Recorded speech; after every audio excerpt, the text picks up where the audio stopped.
Hello, folks. Welcome to Kudlow. I'm Larry Kudlow.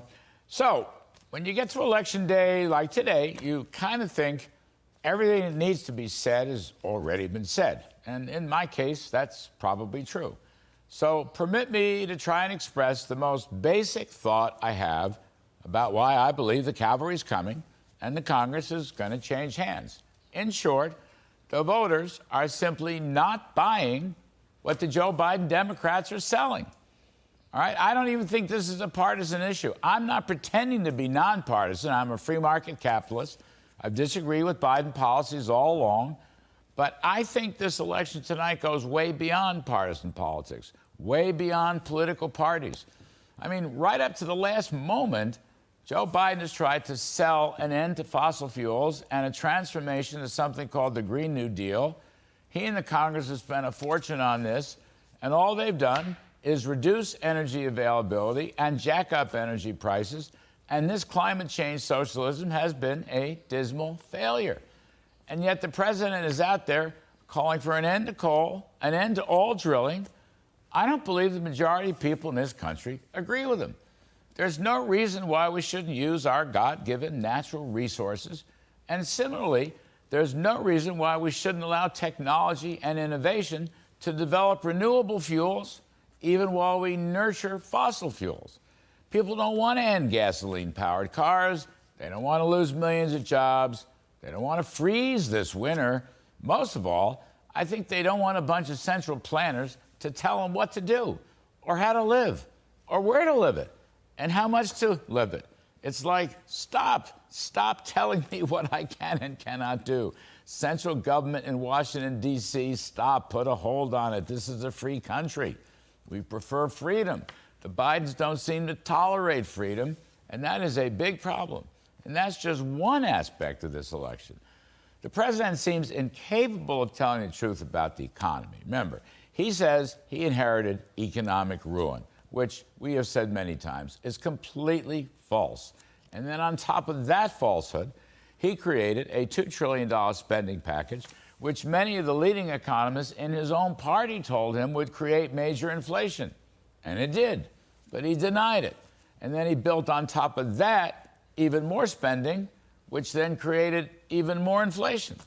Not only has he waged war against fossil fuels, he's waged war against business. In fact, he basically blames everyone else but himself for the political defeat I think he faces. The problem might be greedy businesses. The problem is Vladimir Putin. The problem is Donald Trump. The problem is COVID. No, the problem is big government socialism. It's overspending, taxing, over-regulating. Literally, all this stuff has strangled the economy. That's what inflation does.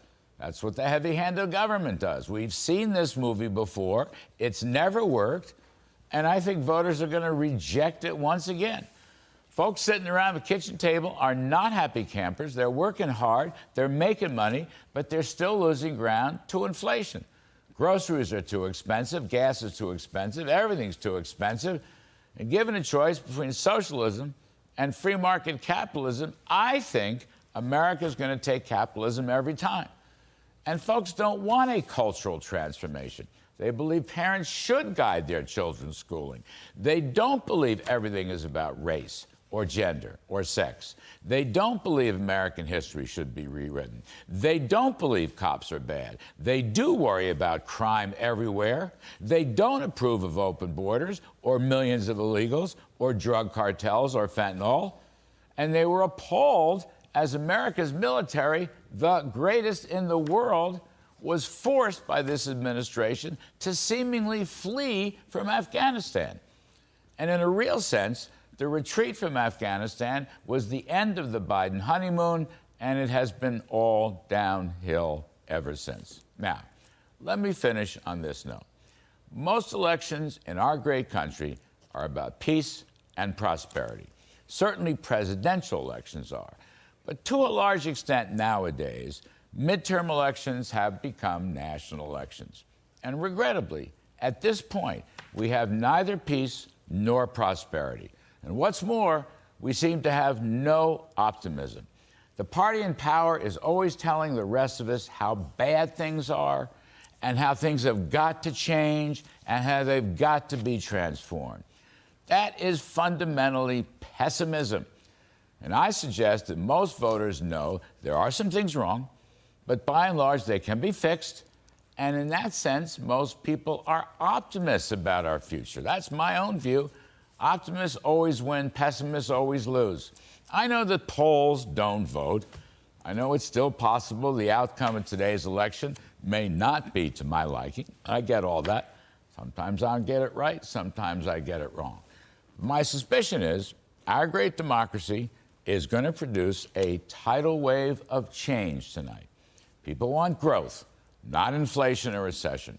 People want American strength, not weakness. People want optimism, not pessimism. Remember Reagan said, if not now, when? If not us, who? I think now, tonight, people really want to take back their country. And that's why here's hoping the cavalry comes in big size.